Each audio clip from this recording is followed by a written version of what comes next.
Speaking of Fords, with wins in the last 2 races, Robert Hight has jumped from 10th in the points to the #1 spot. Well, now just 4 races remain. The NHRA heat is rising. Hight must maintain his monumental momentum if he hopes to capture his first full-throttle championship. The driver of the Automobile Club car, Robert Hight, along with his 14-time champion boss, a guy you might have heard of, John Force, is here. How about it, guys? Thank you for coming out on this rainy morning. And Robert, let's start by talking with you about the attitude, I guess, and the emotions that you have to be feeling now, considering when you left Maple Grove. Totally different, I tell you. You know, you'd wake up sick every morning, you know, just wondering if you're going to make this countdown, because the sponsors, AAA, Ford, they pay you big bucks, and you've got to be out there for them. And if you're not in the countdown, you don't get a lot of coverage. And yet, you know, you want to be competitive, you want to win, and it just makes you sick.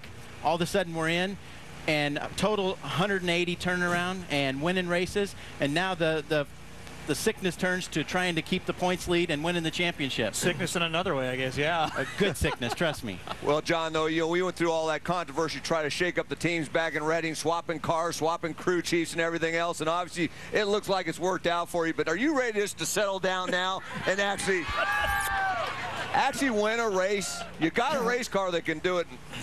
My whole life, Mike, because of you, is trying to get above that line. that bull jiving line, to put it nicely, that tells my sponsors that I'm already dead. But let me tell you something, that line last year did not play in a lot of the rounds, and some of it did. So I never go against a man that drove a funny car, because he gets it. Let's talk a little bit about that line. There's that chicken shit line. That's the point of the line, John. It's not an all-done line. It's not all done. It's a do-or-done line. If you do well. Do you think Ron Capps thinks he's dead? Do you think Wilkerson thinks he's dead? Mike Neff is just starting to dream the dream in that Ford. That's what you got to do. Prove it to me and get back above that line. That's what it's all about, John. I'm going to prove it to you, or I'm going to sure in the hell crash trying. And we've had one of those episodes here. Who can forget about the I Saw Elvis at 1,000 foot? Well, let's take a look at Robert Hight's ups and downs. The first 15, Robert, 7 round, 1 losses, a D&Q, 11 round wins, 12th in the funny car points. They didn't get better at the next one either. No, it all peaked in Brainerd with the second D&Q of the season. This is when it all changed. He was 60 points out of the countdown and 507 points behind the points leader at that time. Then we go to the U.S. Nationals, defeat teammate John Force, clinch a final spot in the countdown, lost in the final round, but then the points get reset, and we find our happy place. Yeah, he definitely found the happy place. Been dominating since then, well, obviously with wins in both Charlotte and Dallas, which allowed him to go from 10th to 1st in the points. What was it like dealing with him? Was he tough to deal with when you were struggling? No. You know, in all honesty, we had 3 Ford Mustangs struggling. You know, Ashley was the only one doing anything. And exactly.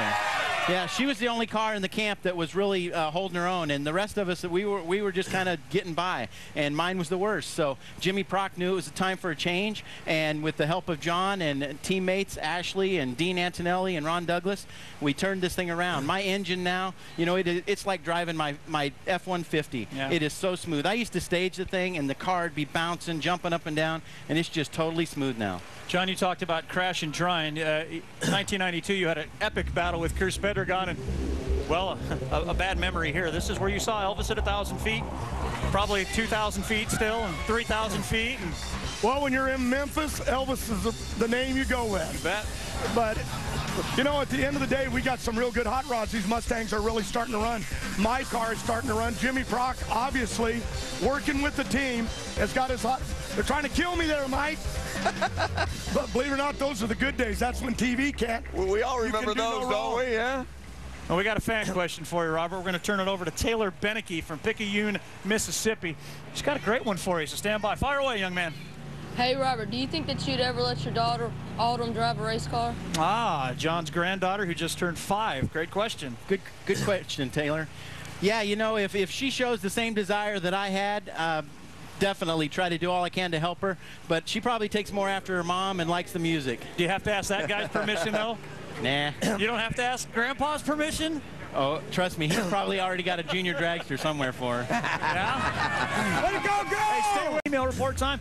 When did fuel cars start doing burnouts before they're passed? Bob in Georgia wants to know that, and we got a couple of guys that are pretty experienced at burnouts to answer. Well, I can't remember, John, the first year. I think it was like the mid-'60s or maybe shortly after there, but I remember your crew chief. He was the king at doing the burnouts back in the day, wasn't he? Chi-Town Hustler would do what they called put out the moon, and it was unbelievable. And, you know, that really is upsetting to me because now it's like you can't do a long burnout. We used to sell a lot of T-shirts with big old smoky takeoffs, and yet, oh, it's going to hurt the motor and give it death on the walls. And yet, over at Charlotte, I did a burnout in the 4-lane race against funny cars to the lights. The car comes back to the start line, coils screaming. It runs 11, and it ain't run that all year. And you can Bring back the long, smoky burnout, right? Bottom line is we love burnouts in this sport, right? We also love stat guy with the stat of the race. Well, here's my stat of the race. Let's talk about Robert Hight. His average points finish in his 4 previous seasons is 3.25. Of course, he leads the points. But how about John Forrest, the first racer ever in drag racing to be in the top 10 in points for 25 consecutive years? That's why he's the man. Great stuff, Stat Man. John, I want to ask you, I'm going to paint a scenario for you. We're in Pomona, California. It's the finals in funny car. Robert Hight and Ashley Force-Hood are on that starting line. The winner wins the championship. Who do you cheer for? Well, first of all, as a business owner, I've got Sanyo, Mac Tool, Brand Source, Ford, Auto Club, all of these people, Castro, they want to win with one of their cars, but we're all a team. Yeah. I love Robert. He's worked hard. He wants a shot at the title. Number 2, it's my baby girl. I want her to win, so I am really... Well, I don't scenario play out. I don't know. We'll find out when he gets to Pomona. Best of luck. Have a safe day today. Thanks, Thank you guys for joining us on race day.